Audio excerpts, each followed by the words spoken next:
Eliza, it's been such a long time. I'm so glad to see you. God. No, really, I've missed you. I have. If you've missed me so much, how come you didn't play me in a movie? They made a movie? In 1964, Jack Warner famously cast Audrey Hepburn as Eliza Doolittle in the film adaptation of My Fair Lady, a role Julie Andrews had originated on Broadway. Julie took the role of Mary Poppins instead and won the Best Actress Oscar the same year My Fair Lady dominated the awards. The press saw, and I think we still see, this Oscar as justice, revenge for being overlooked in the first place. And while that is true to a certain extent, the narrative also reveals a lot about how show business is just that, a business, as political as any. In this episode, we'll talk about why Jack Warner cast Audrey Hepburn in My Fair Lady, the lip-syncing scandal that sank her chances at the award, and why Julie's Oscar ended up in the attic. It was obvious early on that Julie Andrews had a special voice. By age 10, she was performing professionally. At age 13, she sang for Queen Elizabeth. And at 18, she moved from London to New York to star in her first Broadway musical. Her second show, My Fair Lady, was a massive success. With over 2,000 performances, it became the longest-running show on Broadway at the time. 4 million homes purchased the original cast album, launching it to #1 on the Billboard charts. The show put Julie on the map. Her portrayal of the Cockney flower girl turned aristocrat, Eliza Doolittle, enchanted audiences both in the theater and at home, as her appearances on TV brought her into America's living rooms. Of course, studios wanted to replicate the success of the musical on film, and eventually Warner Brothers acquired the rights to do so. The public naturally expected Julie to be in the running for Eliza because she had played her for over 3 years, and to many Americans, Julie was Eliza. But Jack Warner, who was very involved from the beginning, never really saw Julie as a serious contender.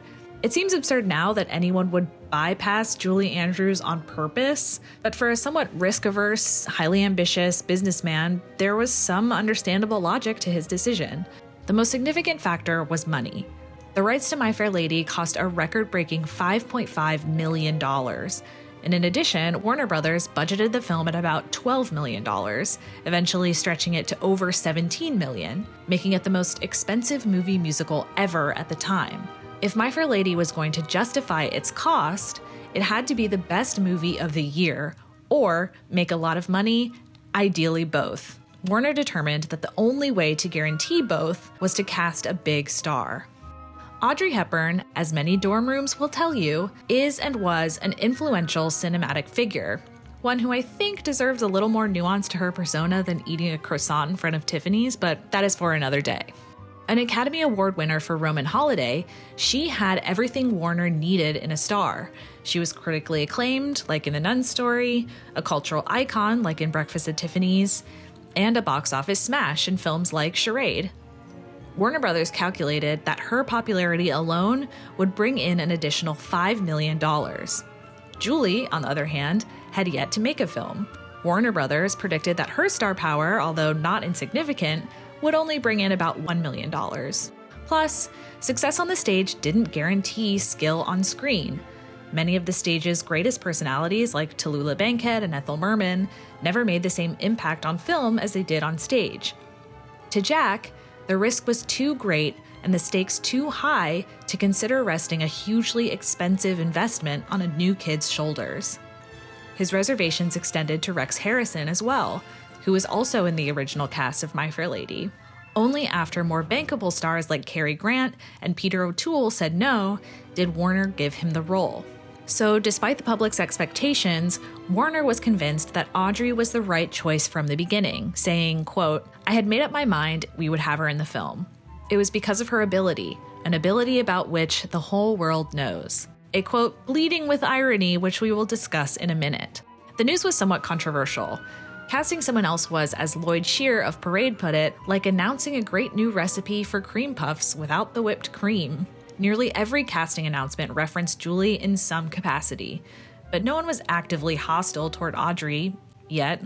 Julie was understandably disappointed, but good news was soon to follow. I mean, I would have loved to have done it, obviously, and was hoping that I might be asked.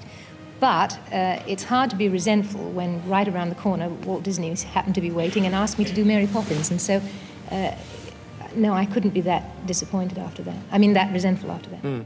Walt Disney had just finished a decade-long battle with author P.L. Travers for the rights to her book series Mary Poppins. Travers was notoriously protective of her property, as is kind of accurately shown in Saving Mr. Banks, but thankfully for Julie, Travers, quote, couldn't conceive of Mary Poppins as a cartoon character. Disney, who ignored many of Travers' requests, agreed to this very early on in the process because he became interested in live-action features after his animators went on strike. So when the contracts were signed and the I's dotted and the songs ready, Disney began his hunt for someone who could bring Mary to life, considering well-known actresses like Mary Martin and Bette Davis, which, imagine. But it was at a production of Julie's new show, Camelot, that Walt found his Mary. Well, I went to New York and I caught the performance of Camelot. And then I went backstage and I tried to convince her I was capable of making a picture with live actors as well as cartoons. Mary Poppins epitomized the magic and whimsy that made Disney special. It had perfectly cast supporting actors, delightful songs, exquisite technicolor, a truly witty screenplay, and innovative techniques that blended live action and animated sequences. And then there was Julie. Her performance is at this point nothing short of legendary, and it's clear to see why. She's funny and sentimental. Her voice takes you to the core of every possible emotion, making you cry through Feed the Birds and burst with happiness through Supercalifragilisticexpialidocious. Critics and audiences responded with overwhelming positivity. Critics called her a triumph and a revelation, and the film became the highest-grossing film of the year. So much for bringing in $1 million. Shortly after Mary Poppins opened to rave reviews, My Fair Lady was released and became a smash hit in its own right. Still, the pressure and the focus were on Audrey to vindicate her casting. Thankfully, critics lauded her overall performance. Bosley Crowther of the New York Times wrote, quote, "The happiest single thing about My Fair Lady is that Audrey Hepburn superbly justifies the decision of the producer Jack Warner to get her to play the title role that Julie Andrews so charmingly and popularly originated on the stage." Audrey does give an exceptional musical comedy performance. She's vibrant and feisty and acts through her songs really convincingly. But something kept coming up in the press. Maybe she could act the songs, but she couldn't sing them. Jack Warner knew Audrey Hepburn was not a professional singer. Although she sang, for example, in Funny Face, Eliza was an especially difficult part. Even Julie said she never really got a hold of it. Warner and musical director Andre Previn were fairly realistic about what Audrey could achieve. So rather than, I don't know, casting someone who can sing, they hired Marni Nixon. Marni made non-singing stars look good. She could adapt her soprano to sound like anyone, from Marilyn Monroe in Gentlemen Prefer Blondes to Natalie Wood in West Side Story and Deborah Kerr in The King and I. At this point, Marni was Hollywood's worst-kept secret, the ghostess with the mostest. When My Fair Lady began recording, Audrey assumed she would do a majority of the singing, and then Marni would fill in the high notes. So she spent hours every day with a vocal coach learning the part, improving her voice, and recording the music. But Warner and Previn had other plans. Marni wrote in her memoir that it was evident there was, quote, never any question about dubbing Audrey Hepburn's voice. Rudy Fair, who was with Warner all the time, has said that they just let her record the tracks to placate her. They never had any serious intention of using her voice. Never.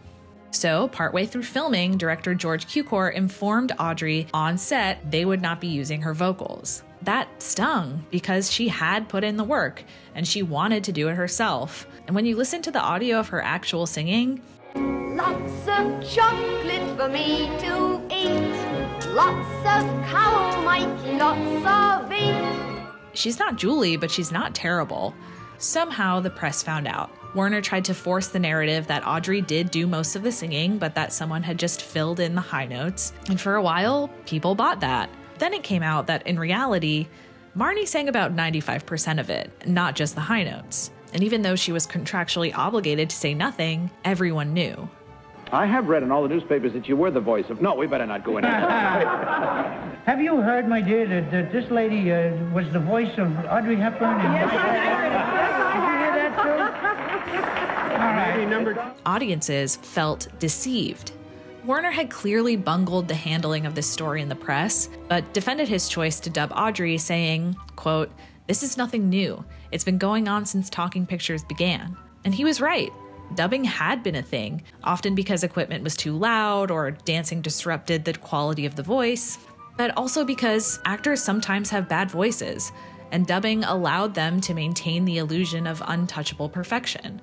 Most stars who sang were dubbed at one point or another, and while it wasn't actively talked about, either no one noticed or no one seemed to care. Nope. No.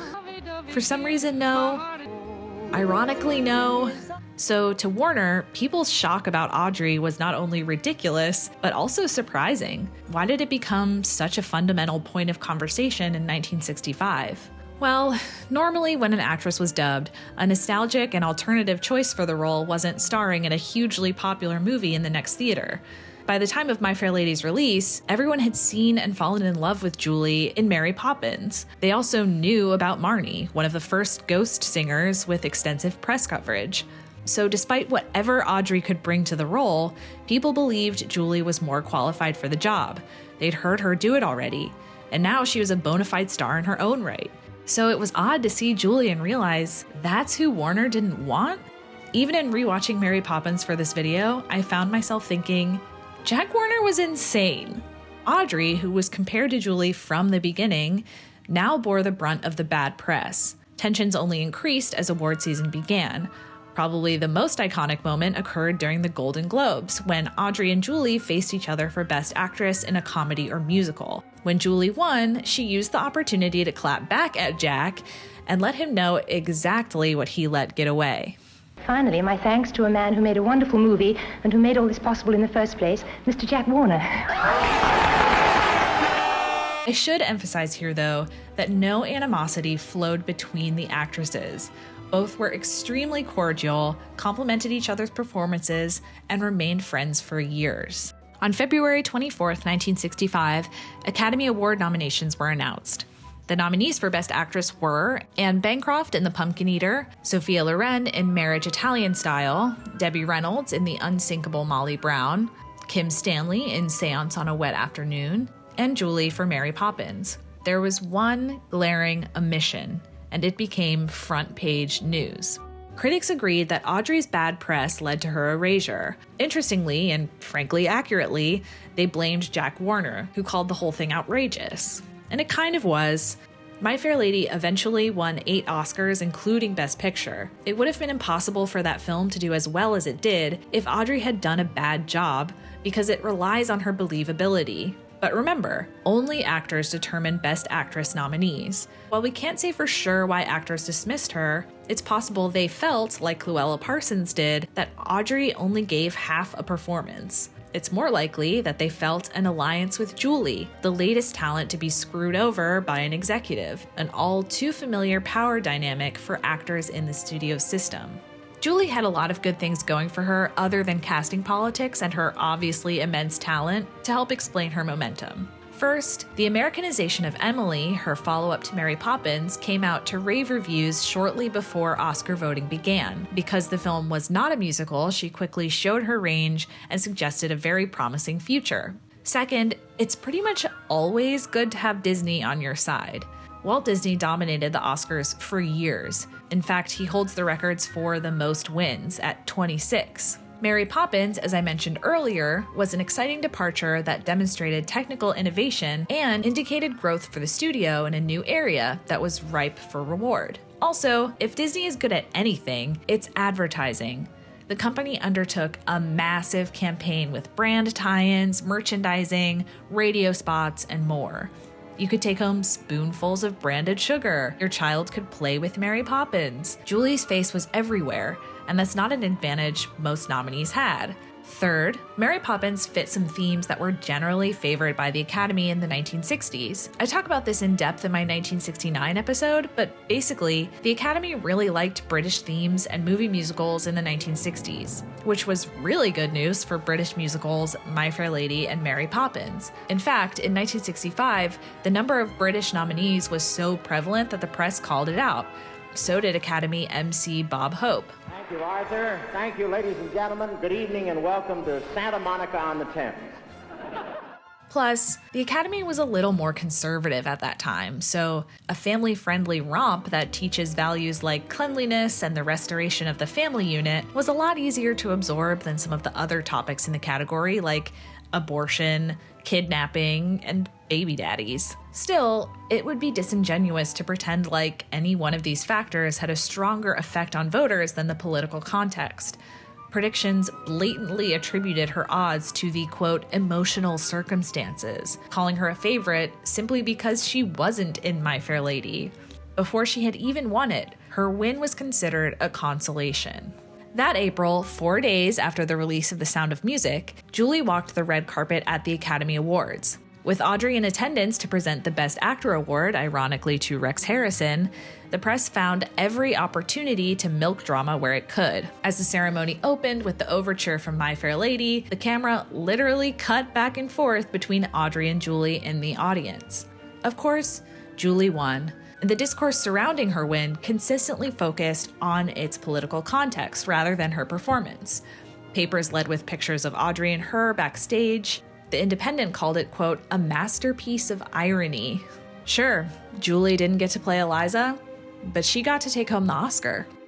Even if the politics worked out in Julie's favor, it felt bitter for both women that night. Jack Warner kind of did both of them a disservice. Julie never got to document on film one of her most iconic roles. And despite bringing one of cinema's most beloved characters to life, she felt undeserving of her Oscar for years because of the consolation narrative. I unfortunately and sadly never got to make My Fair Lady. And I really felt that the Oscar came as much from having not done, I would never have done Who cares Poppins. where it came from? Yeah, I didn't show it off for the longest time. I kept it up in my attic for a while. Now it's front and center on the mantelpiece. Audrey Hepburn put in the work to give a vibrant, charismatic performance that became vital to one of the most successful movie musicals of all time. But his actions regarding casting and dubbing ensured that this performance was never seen at face value, and she paid the price for it. It's not up to me or anyone really to say what should have occurred here. Ultimately, it's not like the story hurt their legacies in any real way, but it is the story. An asterisk in every history book that we will spend more time on than how hilarious and brilliant it is that Mary Poppins sings a 100% sarcastic lullaby. It's a reminder that business decisions, often more times than art, affect the outcomes of these races. But thankfully, it's the performances we remember. They are the spoonful of sugar that make the medicine go down.